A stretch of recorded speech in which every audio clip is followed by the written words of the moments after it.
Frosti, annars ekki að tapa í dag á móti Danmörku, hvernig tilfinningin svona beint eftir leik? Bara svekkjandi sko, en þetta vitum við að þetta bara æfingamót og við bara lærum úr þessu, en þú veist, það mæli ekki að það geta farið. Þetta var 50-50 leikur og síðan fengu þeir bara opið skot, eða hitt og brotið skotum í lokin sko og kláruðu þetta.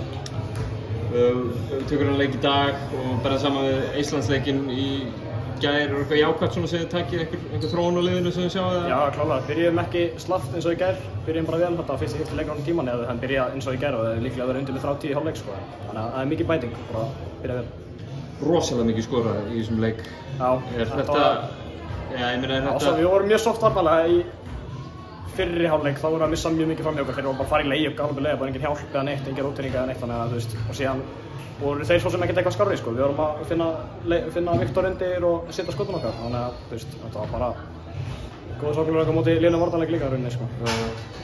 En mikill hraði og mikil harka og þú berðist merki á öðru vörunni, er í lagi með þig?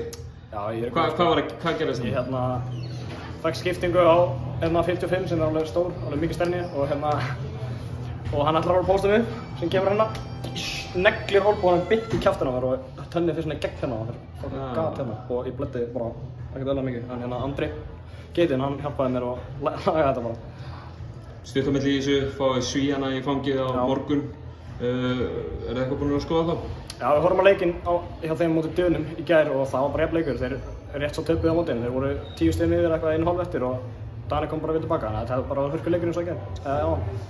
Búast við svipuðum leiftrandi sóknarleik og við sáum hérna? Já, við reynum kannski að bæta aðeins varnarleikinn. Þetta var alveg svolítið liðrætt í fyrri hálfleik, en já, klálega. Kærar þakkir Frosti og gangi ykkur vel. Takk.